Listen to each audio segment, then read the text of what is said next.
Hello there my friends, welcome to my another video. Today we are gonna build this tiny little new model from Vespid models. This is Jagdpanzer 3080 Hetzer. It's a brand new model I was very excited for, and today we are gonna build it together. So let's just get right into it.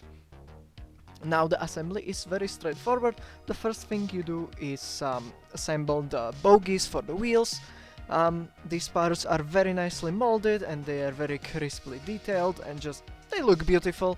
I use Revel Contacta glue to glue them and a scalpel to clean them up.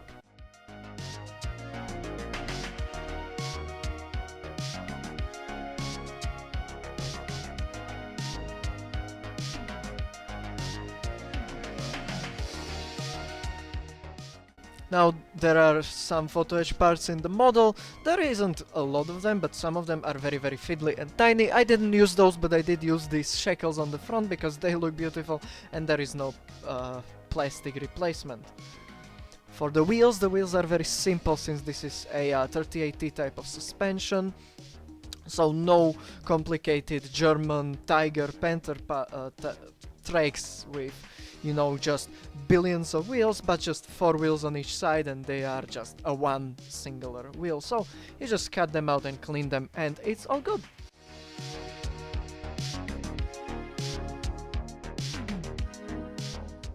I glue the tracks in such a way to create a sub-assembly you would find on a trumpeter kit, for example. So what I do first is I put all of the tracks around the sprocket and the idler, then I connect the sprocket with the first wheel, and then I connect all of the wheels with the longer run of tracks, and then I just wrap all of the tracks around, making sure I don't glue them to the hull but only to the wheels, and the wheels aren't glued to the hull either, they're just dry fitted.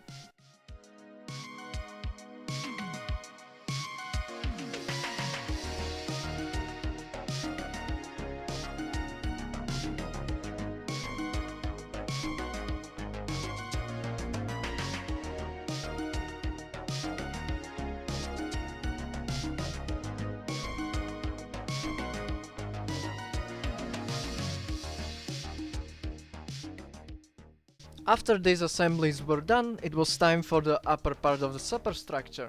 Now it's a one big piece, obviously, with a lot of tiny pieces that need to be glued onto it, so I just clean it up and start assembling it.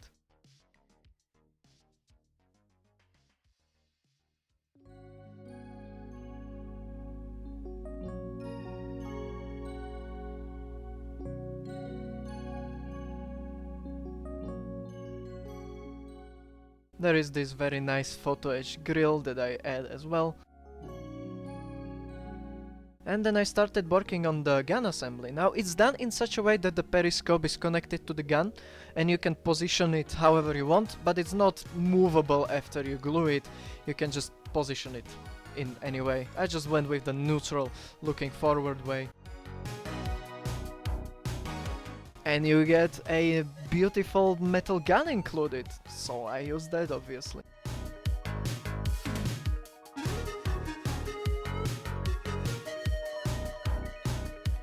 And then I just kept on gluing the parts on until the model was nicely finished into 4 sub-assemblies that were easy to paint. You can see here I have the top part, those 2 tracks assemblies, and the lower part.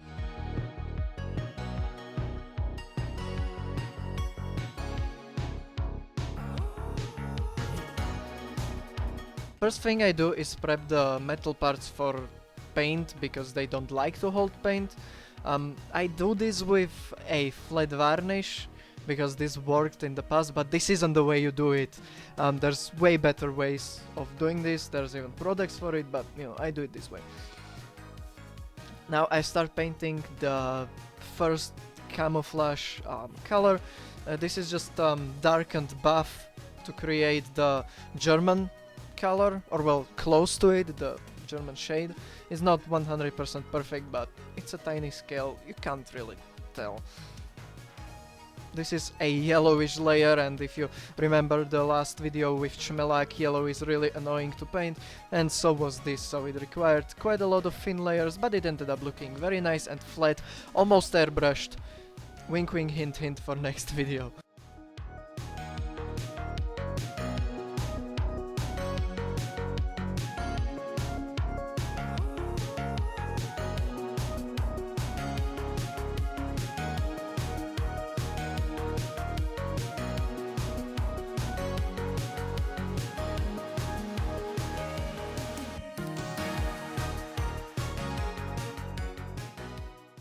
Then I started working on the camouflage pattern. Now I went with the ambush camouflage, so green and brown with dots. I first started sketching out the outlines of the green, and then I just painted inside of them.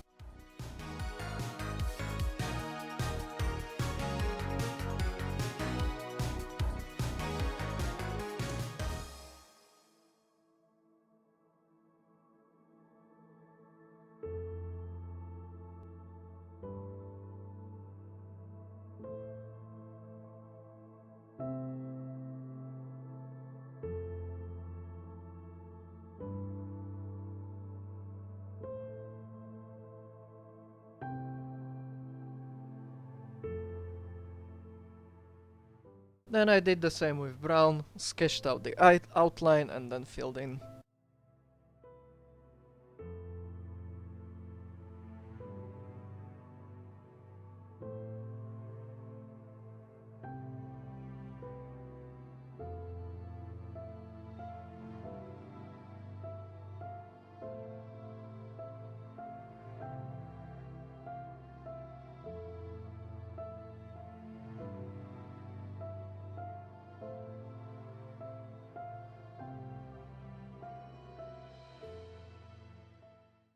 Now that this was done, I started doing the dots. I went with buff dots in brown and green, and then green dots on buff.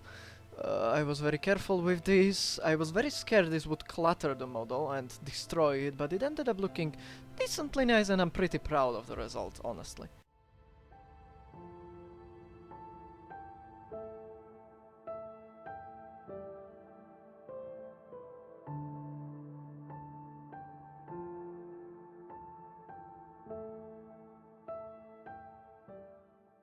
Now, using all of these paints, I start painting all the tiny details. So for example, I use the German grey for all the tracks and the tools.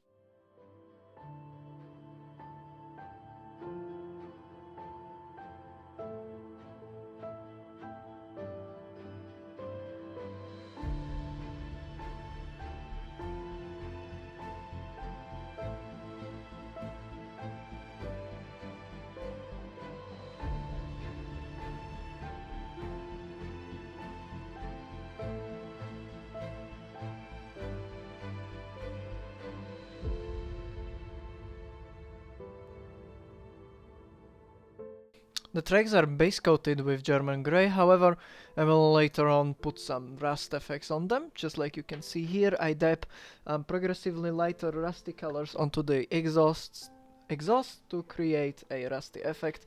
I do the similar thing on the tracks, but with tracks I dilute the color quite heavily, and I dab it on different places randomly to create a rusty effect on it.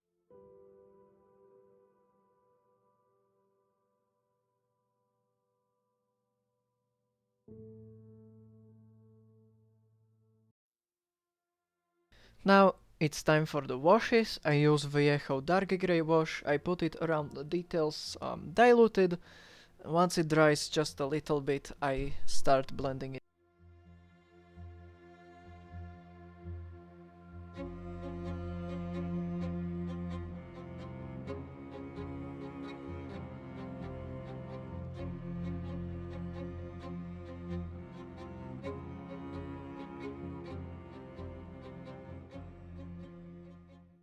I use some clumped up wash to also create some streaking effects by blending it. I do really like this effect. I think it gave a bit more interest to the model, and also broke off the side skirts, which then kept on breaking off forever.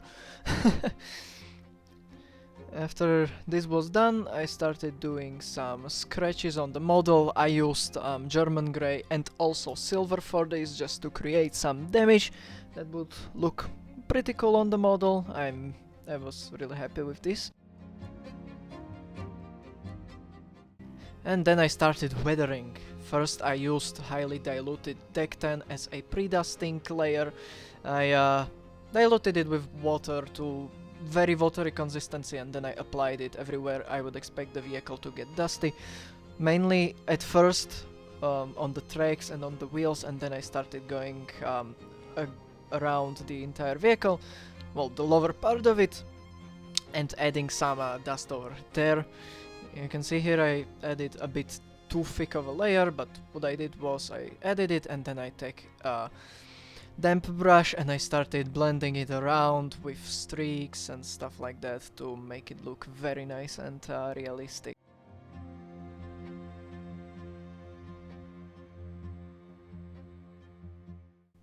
And I also used some brown, basically also diluted, but I was blending it in a little bit of a different way to create a different effect, but it was essentially the same. And then the last effect was some speckling. I speckled the model both with brown, with deck 10 and with buff. And after that the model was finished. So I would like to thank you all so much for watching this video. I really hope it was helpful, informative, and you liked it. Let me know what you think about the finished little Hetzer. I am really proud of this tiny model. I was waiting for it for quite a while and I'm so happy that I got my hands on it.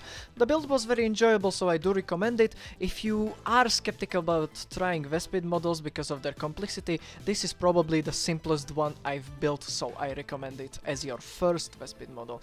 And if you are an experienced modeler, I can promise you that you're not gonna regret it and you're gonna want more Vespid models after this.